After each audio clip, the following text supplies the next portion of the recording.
एक सच्चे प्यार की कहानी। सिमरन बहुत सुंदर लड़की थी।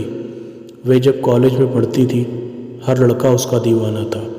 देखने में बहुत सुंदर तो थी ही, साथ में उसका पहनावा और बोलने का जो तौर तरीका था वह सबसे अलग था। इसलिए वे सबकी आंखों का तारा थी और कॉलेज के टीचर भी उसे पसंद करते थे, क्योंकि पढ़ने में भी वे बहुत अच्छी थी। पर वे अंदर से बहुत चालाक लड़की थी।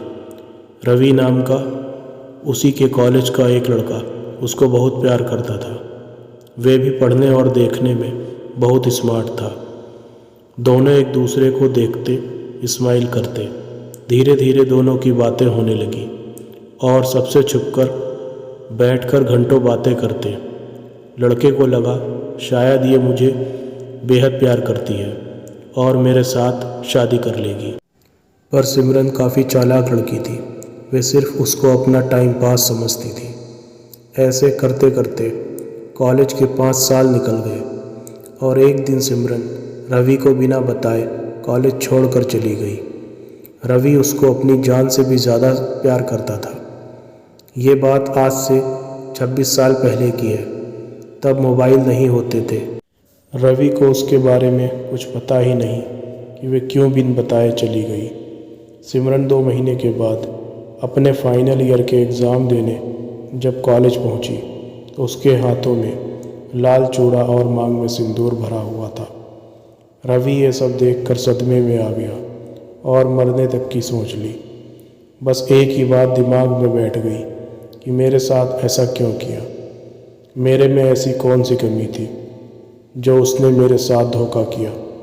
पर सिमरन के दोस्त को पता था कि वे सच्चा प्यार नहीं करती, क्योंकि वे जानती थी कि रवि बहुत गरीब घर से है।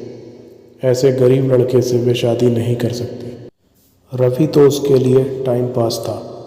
जब सिमरन की दोस्त रिया से ये बात पता चली तो उसको और ज़्यादा दुख हुआ कि मेरे साथ क्यों घंटों बैठकर बातें करती थी। इस बुरे हालात से निकालने के लिए रवि की बहन ने अपने भाई को बहुत मुश्किलों से संभाला और एक अच्छी लड़की देखकर रवि की शादी करवा दी, ताकि उसको भूल जाए और अपनी नई ज़िंदगी शुरू करे। अब सिमरन की शादी को 25 साल बीत गए और पता ही नहीं चला कि कब समय निकल गया। सिमरन के पास 2 बच्चे थे। सिमरन की बेटी जिस कॉलेज में पढ़ती थी उसको एक लड़के से प्यार हो गया और जिद करने लगी कि शादी करूँगी तो इसी लड़के से करूँगी, वरना सारी ज़िंदगी कुंवारी बैठी रहूँगी। आखिरकार सिमरन को अपनी बेटी की ज़िद के आगे झुकना पड़ा और लड़के के माँ बाप से मिलने के लिए समय रखा।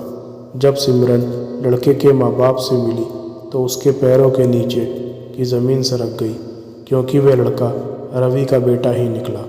और अब सिमरन इस सदमे को सहन नहीं कर पाई कि ये आज क्या देखने को मिला जो मुझे कभी याद भी नहीं था। वे मेरी आंखों के सामने खड़ा है, मेरी बेटी का ससुर बनने के लिए, क्योंकि बेटी की इतनी जिद थी कि अगर मैं शादी करूंगी तो इसी लड़के से करूंगी, भले ये गरीब क्यों ना हो। बार बार ये सोचने से मजबूर थी, ये भगवान ने मेरे साथ क्या किया। लाख कोशिश करने के बाद भी सिमरन की बेटी इस बात के लिए पीछे नहीं हटी। माँ ने बहुत समझाया कि तू गरीबी में नहीं रह सकती, पर शायद सिमरन के लिए ये कोई सज़ा थी, किसी को धोखा देने की। अब अपनी आंखों के सामने ही सब कुछ होता दोबारा देखने को मिला जो कभी उसने ठुकराया था। ये सोचने पर मजबूर थी कि बेटी ने मेरे मुंह पर तमाचा मारा है या भगवान ने। सिमरन को अब इस बात का पछतावा था, अगर इस लड़के से मैं टाइम पास ना करती और इसको धोखा ना देती, शायद भगवान मुझे ऐसी औलाद ना देता। इसलिए जो भी करो सोच समझ कर करो।